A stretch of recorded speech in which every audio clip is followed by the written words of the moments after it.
ഓണപ്പരീക്ഷയ്ക്ക് ഇപ്പോഴേ പഠിച്ചു തുടങ്ങണോ? ആ ഒരു ചോദ്യത്തിന് ഉത്തരം പറയുന്നതിന് മുമ്പ് ഈ ഓണപ്പരീക്ഷയ്ക്ക് നന്നായി പഠിച്ച് പരീക്ഷ എഴുതിയാലുള്ള ഗുണങ്ങളെ പറ്റിയുള്ള കാര്യങ്ങൾ ഞാൻ ആദ്യം പറയാം.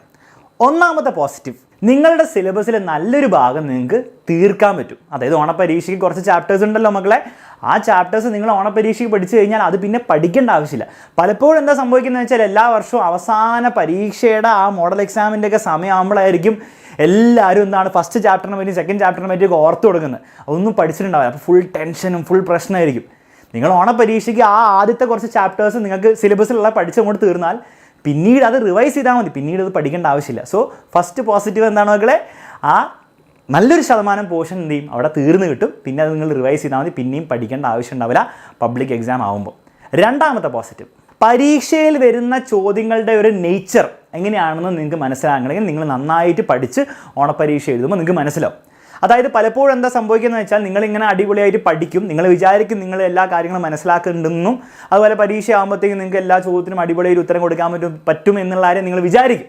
പക്ഷേ ആക്ച്വലി എക്സാമിൽ പോയി ഇരിക്കുമ്പോഴായിരിക്കും നിങ്ങൾക്ക് മനസ്സിലാവുക പരീക്ഷയിൽ ചോദ്യം വന്നാൽ ഉത്തരം എങ്ങനെ എഴുതണം സംഭവം അറിയാം, പക്ഷെ അതെങ്ങനെ എഴുതി ഫലിപ്പിക്കണം എന്നുള്ള കാര്യം നിങ്ങൾക്ക് അറിയുണ്ടാവില്ല. അപ്പോൾ അത് മനസ്സിലാക്കാനും അതുപോലെ പരീക്ഷയിൽ എങ്ങനെയാണ് ചോദ്യങ്ങൾ വരിക എന്നുള്ളൊരു ഐഡിയ കിട്ടാനും ഓണപ്പരീക്ഷ എഴുതുന്നത് വളരെയധികം യൂസ്ഫുൾ ആയിരിക്കും. മൂന്നാമത്തെ പോസിറ്റീവ്, പരീക്ഷ എഴുതുന്നതിൻ്റെ ഒരു ഫീല് അത് നിങ്ങൾക്ക് കിട്ടും.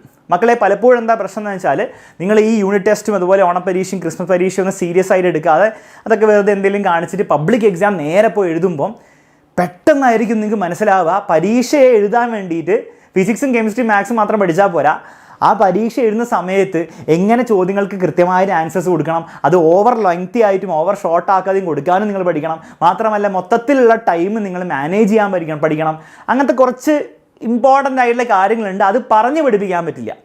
അപ്പോൾ അത് ഒരു ശീലം കിട്ടണം. അതിന് വേണ്ടിയിട്ട് എങ്ങനെ ടൈം മാനേജ് ചെയ്യണം, എങ്ങനെ പരീക്ഷാ പേപ്പറിൽ പ്രോപ്പറായിട്ട് കാര്യങ്ങളൊക്കെ എഴുതണം എന്നുള്ളൊരു ഫീല് കിട്ടണമെങ്കിൽ നിങ്ങൾ ഈ ഓണപ്പരീക്ഷ എഴുതിയാൽ മതി. അപ്പോൾ നിങ്ങൾക്ക് ആ ഒരു ഐഡിയ കിട്ടും എങ്ങനെ നമ്മൾ ടൈം മാനേജ് ചെയ്യണം, എന്തൊക്കെ മണ്ടത്തരാണ് നിങ്ങൾ കാണിക്കാൻ സാധ്യതയുള്ളത് എന്നുള്ളതൊക്കെ നിങ്ങൾ മര്യാദയ്ക്ക് പഠിച്ച് എഴുതുമ്പോഴേ നിങ്ങൾക്ക് മനസ്സിലാവുള്ളൂ.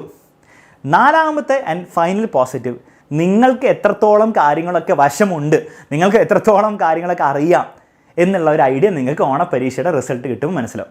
അതായത് നിങ്ങൾ എത്രയോ പഠിച്ചിട്ടുണ്ടാവുമല്ലോ, ആ പഠനം വെച്ചിട്ട് നിങ്ങൾക്ക് എത്ര മാർക്ക് പബ്ലിക് എക്സാമിൽ കിട്ടാൻ സാധ്യത ഉണ്ടെന്നുള്ളൊരു ഐഡിയ നിങ്ങൾക്ക് ഓണപ്പരീക്ഷ നിങ്ങൾ സീരിയസ് ആയിട്ട് എഴുതിയാൽ, ഇതൊക്കെ സീരിയസ് ആയിട്ട് എഴുതിയാലേ നിങ്ങൾക്ക് സീരിയസ് ആയിട്ട് പഠിച്ച് സീരിയസ് ആയിട്ട് എഴുതിയാലേ അതൊക്കെ മനസ്സിലാവുള്ളൂ, നിങ്ങൾക്ക് ഒരു ഐഡിയ കിട്ടും. അപ്പോൾ അതിനനുസരിച്ച് നിങ്ങൾ നിങ്ങളുടെ പഠനത്തിൻ്റെ സമയമൊക്കെ കൂട്ടണം എന്നുള്ള കാര്യം നിങ്ങൾക്ക് മനസ്സിലാക്കിയെടുക്കുക, അത് ഇംപ്ലിമെൻറ്റ് ചെയ്ത് തുടങ്ങുക ആദ്യം തന്നെ.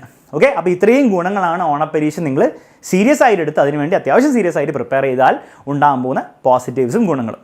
ഇനി ഫൈനലി ഓണപ്പരീക്ഷയ്ക്ക് ഇപ്പം മുതലേ പഠിച്ചു കൊടുക്കണോ? എന്താ സംശയം? ഇപ്പം മുതലേ പഠിച്ചു കൊടുക്കണം. എങ്ങനെയാണ് സാർ പഠിക്കേണ്ടത്? ഓണപ്പരീക്ഷയ്ക്കുള്ള സിലബസ് ആ ചാപ്റ്റേഴ്സ് ഉണ്ടാവില്ലേ, ഓരോരോ ചാപ്റ്റേഴ്സ് ഏതാണ്ട് ഒരു ഐഡിയ എല്ലാവർക്കും ഉണ്ടാവും. ആ ചാപ്റ്റേഴ്സ് എന്ത് ചെയ്യുക, അങ്ങോട്ട് പഠിച്ച് തീർക്കുക. അതിന് ഏറ്റവും ബെസ്റ്റ് ആയിട്ടുള്ള സൊല്യൂഷൻ, വലിയ കഷ്ടപ്പാടൊന്നും വേണ്ട, നമ്മുടെ ഈ ചാനലിൽ എല്ലാ ദിവസവും എന്ത് ചെയ്യുക, കൃത്യസമയത്തിന് 7:30 വന്ന് ജോയിൻ ചെയ്യുക ലൈവിൽ. ആ ലൈവിൽ നിങ്ങളുടെ സിലബസിലുള്ള എല്ലാ ചാപ്റ്റേഴ്സും വളരെ സ്ട്രക്ചേർഡ് ആയിട്ട് വളരെ എഫക്റ്റീവ് ആയിട്ടുള്ള ക്ലാസ്സുകൾ ഇവിടെ ഫ്രീ ആയിട്ട് നമ്മുടെ യൂട്യൂബ് ചാനലിൽ തരുന്നുണ്ട്.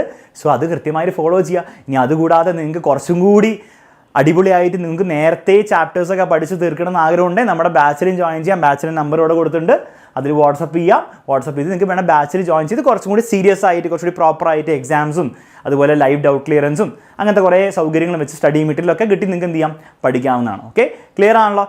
എങ്ങനെയാണേലും യൂട്യൂബിലായിക്കോട്ടെ ബാച്ചിലായിക്കോട്ടെ എക്സാമിനർ പരീക്ഷയുടെ സമയം വരെ, ഓക്കെ, പരീക്ഷയുടെ സമയം എന്ന് പറഞ്ഞാൽ ഓണപ്പരീക്ഷയല്ല, ക്രിസ്മസ് പരീക്ഷയല്ല, പബ്ലിക് എക്സാം കഴിയുന്ന ദിവസം വരെ നിങ്ങളുടെ ഒപ്പം ഉണ്ടാവും. സോ കൃത്യമായി ഈ ചാനലുകളിലെ എല്ലാ കാര്യങ്ങളും കൃത്യമായിട്ട് ഫോളോ ചെയ്യുക എന്ന് മാത്രമേ തൽക്കാലം ചെയ്യാനുള്ളൂ. സോ ക്ലാസ്സസ് കൃത്യമായിട്ട് അറ്റൻഡ് ചെയ്യുക, അത് ബാച്ചിലാണെങ്കിലും യൂട്യൂബിലാണെങ്കിലും. അതിനോടൊപ്പം തന്നെ നിങ്ങൾ വീക്കെൻഡ്സിലൊക്കെ റിവിഷന് വേണ്ടി പഠിച്ച കാര്യങ്ങൾ, ആ വീക്ക് പഠിച്ച കാര്യങ്ങൾ റിവൈസ് ചെയ്യാൻ വേണ്ടിയുള്ള സമയം കണ്ടെത്തുക. ഓണപ്പരീക്ഷയ്ക്ക് മുൻപ് തന്നെ അതിൻ്റെ സിലബസ് കംപ്ലീറ്റ് ചെയ്യുമെന്ന് ഉറപ്പാക്കുക. അടിപൊളിയായിട്ട് ഓണപ്പരീക്ഷ എഴുതുക. ഞാനീ പറഞ്ഞ 4 ഇമ്പോർട്ടൻറ്റ് ഗുണങ്ങൾ നിങ്ങൾക്ക് തീർച്ചയായിട്ടും കിട്ടും, നിങ്ങൾക്ക് ലഭിക്കും എന്ന് മാത്രമല്ല അത് നിങ്ങളെ ഈ ഒരു വർഷത്തെ പബ്ലിക് എക്സാമിന് നിങ്ങളെ 100% റെഡിയാക്കി പ്രിപ്പയർഡ് ആക്കി ഇരുത്തും. ഓക്കെ, അപ്പോൾ അത്രയും പറയാനുള്ള മക്കളെ. ഈ ഒരു വീഡിയോ കണ്ടപ്പോൾ നിങ്ങൾക്ക് ഒരു കോൺഫിഡൻസ് ഒക്കെ തോന്നിയെങ്കിൽ തീർച്ചയായിട്ടും കമൻറ്റ് ബോക്സിൽ I M confident, I feel confident എന്നൊക്കെ പറഞ്ഞിട്ട് എന്ത് ചെയ്യുക, അങ്ങോട്ട് കമൻറ്റ് ബോക്സിൽ ഇടുക. ഓൾസോ ഈ വീഡിയോ നിങ്ങൾക്ക് യൂസ്ഫുൾ ആയെങ്കിൽ തീർച്ചയായിട്ടും നിങ്ങളുടെ ഫ്രണ്ട്സിനൊക്കെ ഷെയർ ചെയ്ത് കൊടുക്കുക. ചാനൽ സബ്സ്ക്രൈബ് ചെയ്തില്ലെങ്കിൽ അതും കൂടെ അങ്ങോട്ട് ചെയ്തേക്കാം. Bye bye, take care. അടുത്ത വീഡിയോയിൽ കാണാം. അതുവരെ കീപ് സ്റ്റഡി.